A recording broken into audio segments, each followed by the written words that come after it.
किधर बड़ी मुद्दा लेकर के आप आए हुए सर, क्या कहें? देखिए, हमने पिछले 2 साल से देश के आज़ादी के 75 साल को लेकर के जन अभियान पूरे बिहार में चलाया है।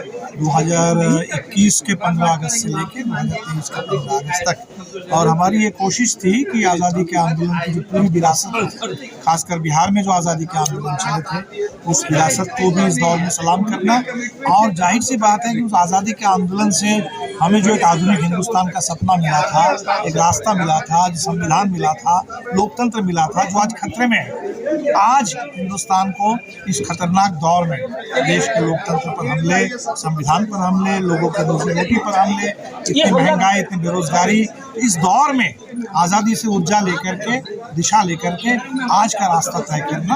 और इसीलिए हम लोगों ने 2 साल का अभियान चलाया और आज की पूरी परिचर्चा भी इसी सवाल पर थी कि ताकि इस समय जो देश संकट में है, उस संकट से देश को उभारना। देश की जनता देश पे कौन हमले कर रहा है? बिल्कुल, इस समय जो सरकार है, मोदी सरकार, आप देख रहे हैं, तो सरकार नाम की तो कोई चीज़ नहीं है। मणिपुर जल रहा है 3 महीने से ज़्यादा समय, और संसद में इस पर सरकार चर्चा तक करने के लिए तैयार नहीं थी। एक अविश्वास प्रस्ताव इसलिए लाना पड़ा ताकि कम से कम प्रधानमंत्री आ जाए संसद में, आकर के 2 शब्द बोले, लेकिन 2 घंटे बोले, 2.25 घंटे बोले, उसमें मणिपुर की चर्चा तक उन्होंने नहीं की। इस समय पूरे देश में जहाँ सारे कानून को बदल दिए जा रहे हैं, पूरे पब्लिक सेक्टर को बेचा जा रहा है, रोजगार नहीं है, आरक्षण को खत्म करने की पूरी कोशिश हो रही है, संविधान पर हमले हो रहे हैं, ऐसे दौर में हमें लगता है कि इस समय देश में एक नई आज़ादी के आंदोलन चाहिए और इसके लिए हमें तैयारी। अब क्या लगता है कि फिर इस बार जो है आने वाले चुनाव के लिए बीजेपी फिर कमर कस रही है कि इस बार आएंगे विकास? बीजेपी तो हमेशा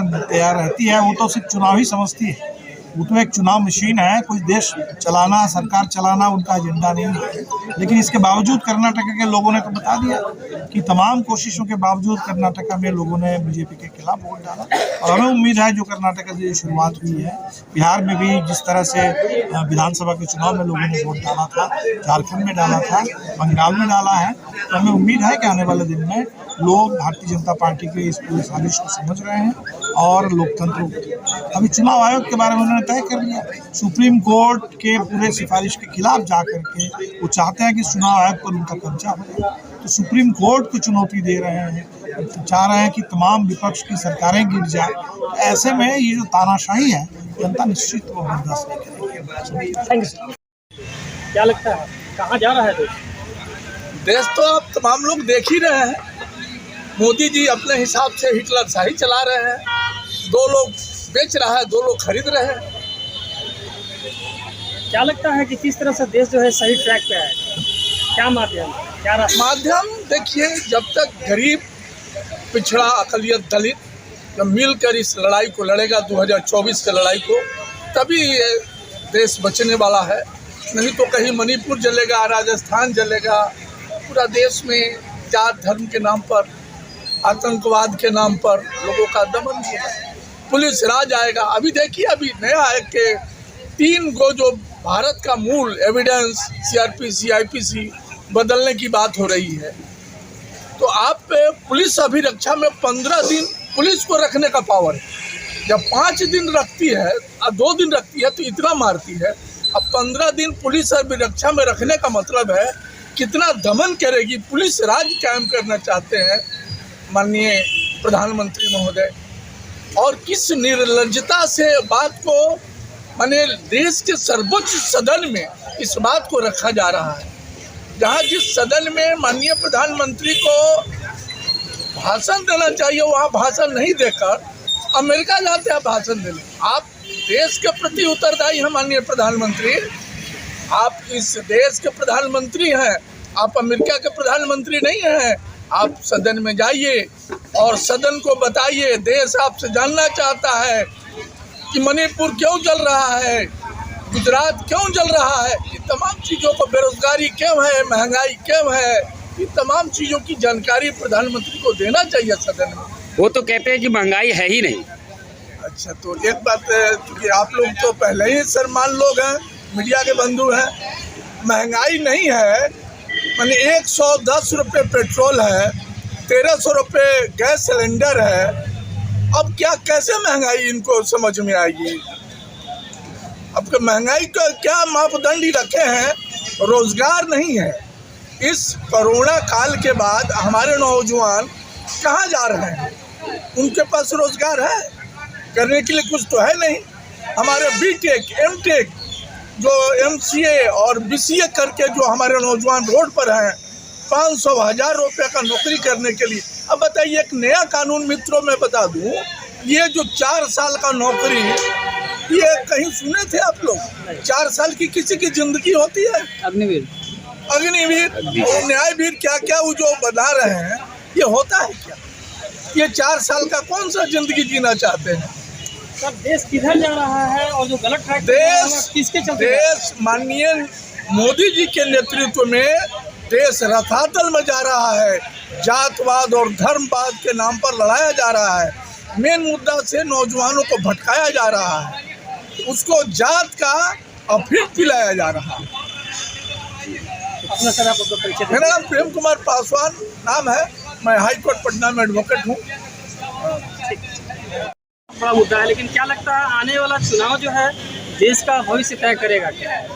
आज लड़ाई इंडिया बनाम एनडीए से, जिस तरह से देश को बांटने की साजिश की जा रही है, संविधान को खत्म करने की तैयारी की जा रही है, संविधान के मूल ढांचा में छेड़छाड़ करने की तैयारी की जा रही है, कानून का सहारा लेकर के गरीब, दलित, पिछड़ी 90% अगलतियों पर जो वार किया जा रहा है, यह जनता समझ रही है।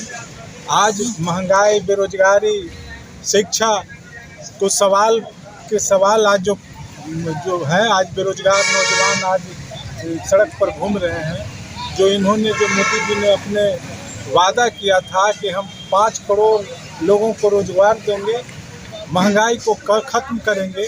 पहले कहते थे कि सिलेंडर का दाम आज जिस तरह से उछाल पर है, वो कहते थे कि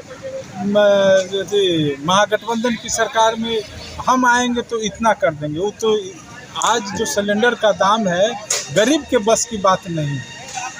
आज गरीब फटहाल बेहाल है। जिस तरह से शिक्षा का व्यवस्था आज है, आम गरीब लोग शिक्षा दूर होते चला जा रहा है। पहले सरकार शिक्षा पर ध्यान देती थी, आज जितने भी सरकारी संस्था हैं, प्राइवेट सेक्टर को दिया जा रहा है। आज अदानी और अंबानी का युग है। आज इनके अदानी और अंबानी के हाथ के खिलौने प्रधानमंत्री बने हुए हैं। महंगाई घटेगी तो कैसे घटेगी? जब तक अदानी और अंबानी से जब तक आश्वासन नहीं लेंगे, जब तक उनके बजट का प्रावधान नहीं करेंगे, तब तक यह महंगाई का सवाल ही नहीं होता। अब विशेषकर वर्तमान सरकार से तो महंगाई कम होने का सवाल ही नहीं है। सरकार बदलेगी, समाज और देश में परिवर्तन आएगा। क्या लगता है कि इंडिया जीतेगी या बीजेपी? इंडिया तो बहुत आगे निकल जाएगी। जिस तरह से जो इन्होंने जुमलेबाजी कर के लोगों को ठगने का काम किया, जनता मुंह तोड़ जवाब देगी।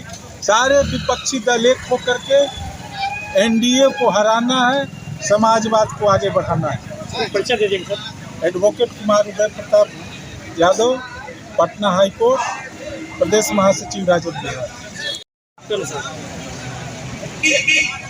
देखिए, सबसे बड़ी बात है कि आज़ादी के 75 साल देश किधर जा रहा है, बहुत बड़ी आज एक परिचर्चा थी। और इस पर हम समझते हैं कि सभी पार्टी के लोगों को चिंतन और मंथन करने की ज़रूरत है कि आज आज़ादी के 75 साल बीत गए। अपने आप को हम लोग कहते हैं कि आज़ाद है। आज़ादी का परिचय अगर आपको देखना है तो शाम के 6 बजे के बाद पूरे पटना का जितने भी चौक चौराहा वहाँ पे रोड पे ही सोने पे मजबूर है गरीब मजदूर और किसान। उन लोगों को जब देखिएगा तो लगेगा कि आज़ादी क्या होती है, 75 वर्ष कैसे बीत गए। आज़ादी को अगर देखना है तो आप गांव देहात की ओर बढ़े। हम लोग जिस भी राज्य के अधिकांश कोने में आप जाइए जो कि ग्रामीण क्षेत्र है, वहाँ आज भी सैकड़ों मजदूर भूखे पेट सोने को विवश हैं। ये कोई बनाई हुई बात नहीं है। इसको आप देख सकते हैं, इसको आप रिसर्च कर सकते हैं गांव स्तर पर। इसको इसका जिम्मेवार कौन? इसका जिम्मेदार की बात आप समझ रहे हैं तो अच्छा सा।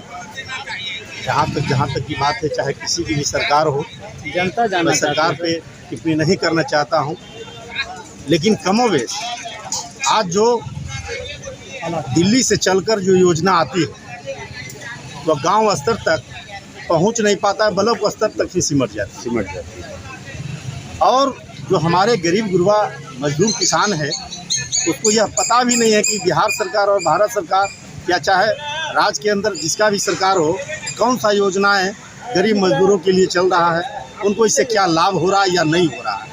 ये बहुत बड़ी इसमें एक साजिश भी हम कहें। साजिश ये कहें कि आज पढ़े लोग, जितने भी पढ़े लिखे इंसान हैं, अधिकांश बेईमान हैं। अगर ईमानदारी से